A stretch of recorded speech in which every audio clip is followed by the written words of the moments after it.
Hello everyone, আসসালামু আলাইকুম। Welcome back to my channel Labnu's kitchen. মাহের রমজান উপলক্ষে আরও একটি নতুন রেসিপি নিয়ে চলে আসলাম আমার চ্যানেলের মধ্যে। আজকের রেসিপিতে থাকছে বেলাবেলির ঝামেলা ছাড়া কিভাবে রোলস তৈরি করবেন এবং ডিপ ফ্রিজের মধ্যে অনেক দিন ধরে সংরক্ষণ করতে পারবেন সেই পদ্ধতি সহ আজকের রেসিপির মধ্যে সব কিছু ডিটেলস শেয়ার করব। তাহলে চলে যাচ্ছি মূল রেসিপিতে। প্রথমে আমি একটা মিক্সিং বলের মধ্যে ময়দা নিয়েছি মেজারমেন্ট কাপ দিয়ে চোখের আন্দাজে 2 কাপের মতো।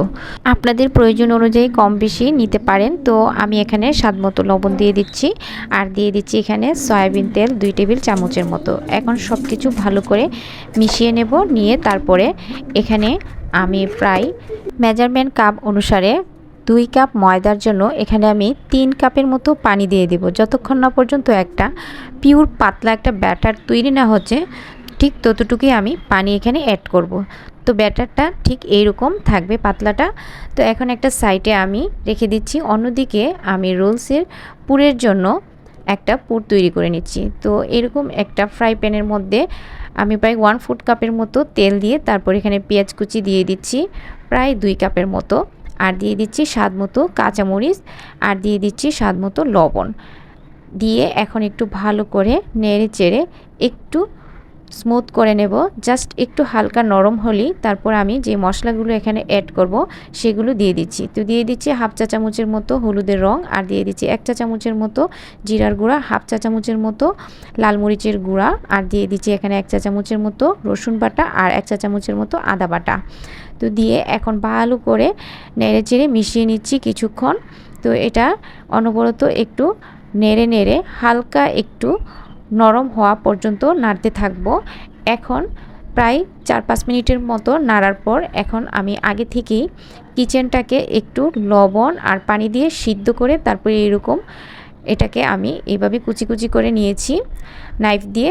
এখন এই মাংসটুকু আমি এখানে দিয়ে দিচ্ছি। তো মাংসের পরিমাপটা হচ্ছে প্রায় এখানে 2 কাপ থেকে 2.5 কাপের মতো হবে। তো এখন আমি 1/2 কাপের মতো এখানে পানি দিয়ে দিচ্ছি, আর পানিটুকু দিয়ে ভালো করে নেড়ে চেড়ে আবারও মিশিয়ে নিচ্ছি। এখন এটা 5 থেকে 7 মিনিট সিদ্ধ করব, আর একটা ঢাকনা দিয়ে কিছুক্ষণের জন্য ঢেকে দিচ্ছি। তো ঢাকনাটি দিয়ে বেশিক্ষণ অপেক্ষা করতে হবে না, প্রায় 5 থেকে 7 মিনিট অপেক্ষা করার পর ঢাকনাটি উঠিয়ে নিলাম। তারপর আবার আরেকটু হালকা করে নেড়ে চেড়ে মিশিয়ে নিচ্ছি। তো এরই মধ্যে কিন্তু আমার চিকেনটা হয়ে গিয়েছে। তো এখন এখানে অ্যাড করে দেব ধনেপাতা। এটা জাস্ট ওঠানোর আগ মুহূর্তে আমি ধনেপাতাটা দিয়ে আবারও একটু নেড়েচেড়ে মিশিয়ে নিচ্ছি। তো দেখুন এরই মধ্যে কিন্তু আমার চিকেন কিমাটা রেডি হয়ে গেল। তো এটা দিয়ে কিন্তু আপনারা রোলস এবং চিকেন সমোসাও তৈরি করতে পারবেন। তো আমি আজকে এটা দিয়ে চিকেন রোল তৈরি করব। এখন চিকেন রোল তৈরি করার জন্য চলে যাচ্ছি। তো আগে থেকে যে ব্যাটারটা তৈরি করেছিলাম সেই ব্যাটারটা দিয়ে এখন রুটি তৈরি করব।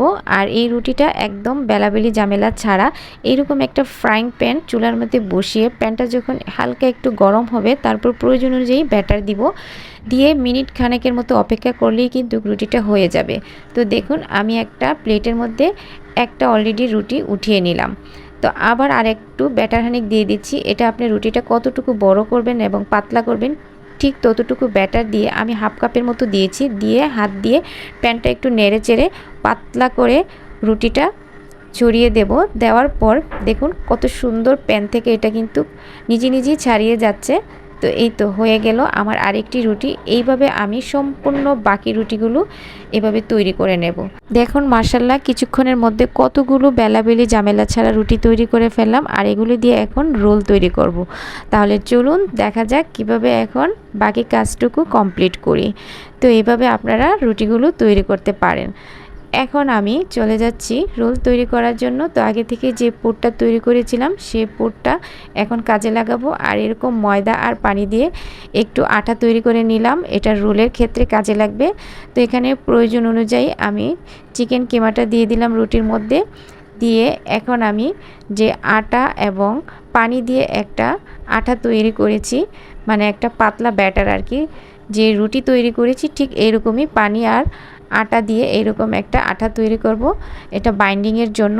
তো এই তো দিয়ে এইভাবে জাস্ট 2 সাইডে 2টা বাস দিবেন, পেছন থেকে এইভাবে রোল করে নিলেই কিন্তু হয়ে যাবে চিকেন রোল। তো এই তো আপনারা চাইলে কিন্তু এটা সবজি থাকলে সবজি দিয়েও রোলটা তৈরি করতে পারেন। আর আমি আজকে পেঁয়াজ আর চিকেন দিয়েই শুধু করলাম, যেহেতু বাচ্চারা চিকেন পছন্দ করে, তাই আমি চিকেন দিয়ে আজকে চিকেন রোলটা তৈরি করলাম। অন্য আরেকদিন আপনাদের সাথে ভেজিটেবল রোলস কীভাবে তৈরি করতে হয় সেটা তৈরি করব। তো আমি এখন ব্রাশ দিয়ে চতুর্দিক দিয়ে এটা একটুখানি ব্যাটারটা চতুর্দিকে দিয়ে দিলাম। হাত দিয়ে দিলে আসলে কেমন জানি মনে হচ্ছে, আবার হাতটা পরিষ্কার করা লাগে। তো তার চেয়ে বরং একটু ব্রাশ দিয়ে চতুর্দিকে দিয়ে দিলে কিন্তু জিনিসটা একদম সিনসিয়ার থাকে। তো এই তো আমি আরেকটি এর মধ্যে রোল তৈরি করে ফেললাম। তো এইভাবে আমি প্রত্যেকটা রোলই তৈরি করে নিয়েছি এর মধ্যে। তো দেখুন আমি এখন প্লেটের মধ্যে নিয়ে আমি ফ্রিজের মধ্যে 2 ঘন্টা রেখেছিলাম, এর মধ্যে ডিপিং হয়ে গেছে। তো দেখুন কিভাবে চটচটভাবে রোলগুলো খুলে আসছে প্লেট থেকে। তো এখন এরকম একটা বক্সের মধ্যে আমি রেখে দেব রমজান মাসের জন্য। তো এখন আমি এটা ডিপিং করে রাখবো। আর এদিকে আমি 4টা রোলস ভেজে দেখাবো আপনাদেরকে। তো এই তো আমি আরও একটু ব্যাটার নিয়ে নিলাম। এই ব্যাটারের মধ্যে চুবিয়ে চুবিয়ে তারপর ব্রেড ক্রামের মধ্যে মুড়িয়ে নিলেই কিন্তু হয়ে যাবে। তো এই তো দেখুন আমি এই ব্যাটারের মধ্যে এইরকম গড়িয়ে এখন আমি ব্রেড ক্রামের মধ্যে এইভাবে এটাকে ভালো করে কভার করে নেব। তো এইভাবে প্রত্যেকটা চিকেন রোলই কিন্তু আমি এইভাবে ভালো করে ব্রেড ক্রামের মধ্যে মাখিয়ে নিলাম। এই তো তৈরি হয়ে গেল আমার রোল। এখন বাজার জন্য চলে যাচ্ছি। তো আগে থেকে আমি তেলটা গরম করে নিয়েছিলাম। তো এখন প্রত্যেকটা রোল দিয়ে দিলাম। আপনারা যখন মাহে রমজানের মধ্যে ভাজবেন, ডিপ ফ্রিজ থেকে 1 ঘন্টা আগে বের করলেই হবে। যতটা আপনারা ভাজার ইচ্ছা ঠিক ততটা বের করে নেবেন, তারপর এরকম ভেজে নিলেই কিন্তু হয়ে যাবে। তো এরকম মাহে রমজানের মধ্যে আপনারা রোলস তৈরি করে ফ্রিজে সংরক্ষণ করে রাখবেন। আর আপনারা ইফতারের সময় এইরকম সুন্দর করে চিকেন রোলটা খেয়ে নিতে পারবেন। তো অনেক মজার ছিল রোলসটা। তো যদি ভালো লাগে আমার চ্যানেলটা সাবস্ক্রাইব করবেন। আর মাহে রমজানের সবাইকে শুভেচ্ছা। তো ভালো থাকবেন, সুস্থ থাকবেন। পরবর্তী ভিডিও দেখার আমন্ত্রণ জানিয়ে আজকে এখানেই বিদায় নিচ্ছি। আল্লাহ হাফেজ, আসসালামু আলাইকুম।